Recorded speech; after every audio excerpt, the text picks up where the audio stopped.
रामदास बोढ़ाना ठाकुर जी से बोले, भगवान मुझे पीड़ा नहीं है, मुझे बहुत सुख मिलता है। भगवान बोले, तुमको पीड़ा नहीं, पर तुम्हारी पीड़ा हमको लगती है, इसलिए तुम मत आया करो।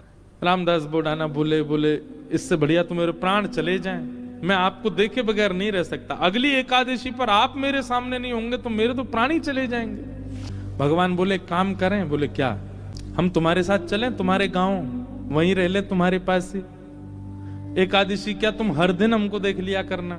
रामदास बोढ़ाना घुटनों पर बैठ के रोने लगे, बोले, हे द्वारिकेश, ये कैसी आज्ञा कर रहे हैं आप, ये असंभव है, बहुत दीनहीन गरीब व्यक्ति हूं, मेरे घर में खप्पर भी नहीं है, कहां रखूंगा, कहां बैठाऊंगा, और ये तो आप बस बोल रहे हो ऐसी प्रेम बस, ये हो नहीं सकता। ठाकुर जी ने तुरंत अपनी पोटली दिखाई, बोले, हमने पहली तैयारी कर रखी है, देखो अपनी पोटली बांध रखी है, इसमें सारी पीतांबरी धरी हमारी, मुकुट वुकुट ये सब टिपारा विपारा सब धर के चल रहे हैं हम, बढ़िया द्वारिका में हमारी बहुत अच्छी व्यवस्था हो रखी है, सब ले चलेंगे, तुमको कुछ नहीं करना पड़ेगा, इसी से हमारा श्रृंगार कर दिया करना।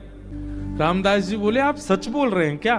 ठाकुर जी बोले, हम सच बोल रहे हैं, हम चलें तुम्हारे साथ, वहीं रहेंगे, तुम्हारे पास ही, रोज देख लिया करना। रामदास जी बोले, फिर द्वारिका का क्या होगा? ठाकुर जी बोले, हम जहां बैठ जाएं द्वारिका वही है, और रही बात जब एक साथ हम 5 रूप धारण, हजारों रूप धारण कर सकते हैं तो 2 रूप भी धारण कर लेंगे। आज तक तुमने एकादशी जिस रूप को देख करके की है वो रूप तुम्हारे पास रहेगा, यहाँ एक दूसरा व्यवस्थित हो जाएगा। रामदास जी को पूरी तरह ये विश्वास हो गया कि ठाकुर जी मजाक नहीं कर रहे, ये सच बोल रहे हैं, ये चलेंगे मेरे संग। नियम का फल ये मिलता है। देखो, एक नियम को जब व्यक्ति तत्परता से करता है तो ठाकुर जी ऐसा देते हैं उसे। कई लोग कह देते हैं एकादशी पर भूखे रहने से भगवान को कोई, इससे थोड़ी प्रसन्न होंगे भगवान। ठाकुर जी प्रसन्न नहीं होते हैं, पर आपकी तत्परता ठाकुर जी देखते हैं। रामदास को ठाकुर जी बोले, अब तो तुम जाओ, अगली बार बैलगाड़ी लेके आना। कैसे लेके जाओगे हमको? बैलगाड़ी में तुम्हारी में चलेंगे। रामदास जी चले गए, बैलगाड़ी ढूंढी, कहीं बैलगाड़ी नहीं मिली, बूढ़े बूढ़े बैल मिले, छोटी सी टूटी फूटी सी बैलगाड़ी मिली। रामदास जी बैलगाड़ी लेके द्वारिका आ गए। द्वारिका आए, आज सब लोग बोले, क्यों रे भाई रामदास, अब तो तुम बैलगाड़ी में आने लग गए। रामदास जी बोले, अब वयोवृद्ध हो गए ना, तो अब चला हो नहीं पाता, तो बैलगाड़ी से आए। बोले, बहुत अच्छा।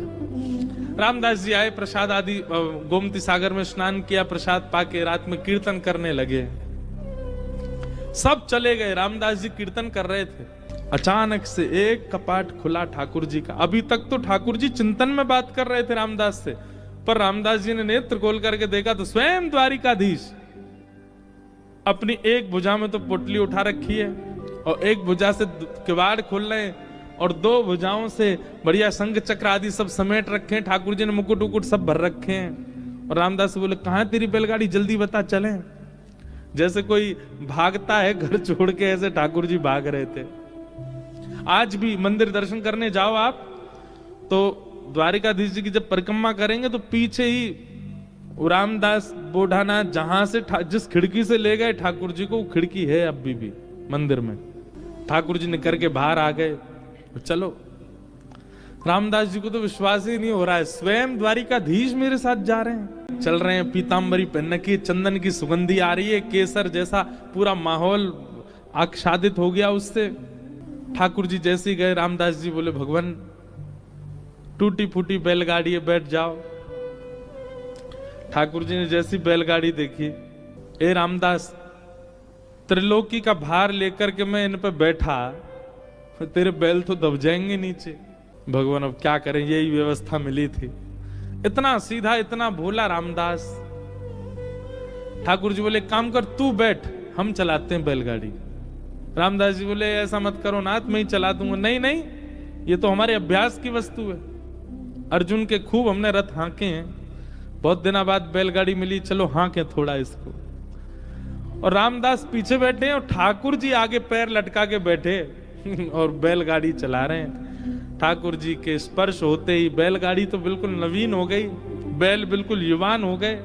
यहां मंगला का समय हो रहा था, सूर्य उदय हो रहे थे धीरे धीरे। ठाकुर जी बोले, रामदास, इस सुबह होते ही सब पंडा पुजारी भागेंगे, ढूंढेंगे, देखेंगे मंदिर में तो मैं हूं नहीं, सब आ जाएंगे, ये हमको बीच रास्ता में ही पकड़ लेंगे। तभी थोड़ी दूर ही पहुंचे थे, वहां एक बाबरी थी, एक सरोवर था। ठाकुर जी ने कही तुम हमको नीचे छुपा दो ताकि कोई हमको ढूंढ ना पाए, क्योंकि ढूंढने वाले तो आएंगे और जब ढूंढ हाड़ के चले जाएं कुछ ना मिले फिर हमको दोबारा लेके फिर चल देना आगे। रामदास जी मनी मन इतने प्रसन्न हो रहे हैं, बोले ठाकुर जी आपको क्या पड़ी है जाने की मेरे साथ? अरे मैं तो मना कर चुका हूं 5 बार कि ठाकुर जी आप यहीं रह लो, पर नहीं, उन्हीं की इच्छा है जाने की। जब मन ऐसा भटकता है ना ठाकुर जी में, तब ठाकुर जी ऐसा करते हैं, आपके मना करने पे भी चल देंगे आपके। रामदास नीचे बावरी में ले जाकर के द्वारिकाधीश जी को छुपा दिया।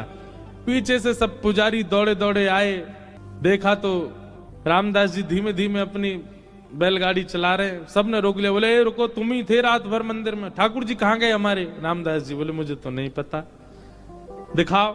सब देखा, बैलगाड़ी में कुछ नहीं। तभी एक बैलगाड़ी के छोड़ पर ठाकुर जी की पीतांबरी का एक भाग चिरा हुआ, फटके इरज गया। अच्छा, ये सब लीला भी ठाकुर जी जानबूझ के ही करते हैं, क्योंकि कहीं ना कहीं कुछ ना कुछ ठाकुर जी को दूसरों को संकेत कराना है।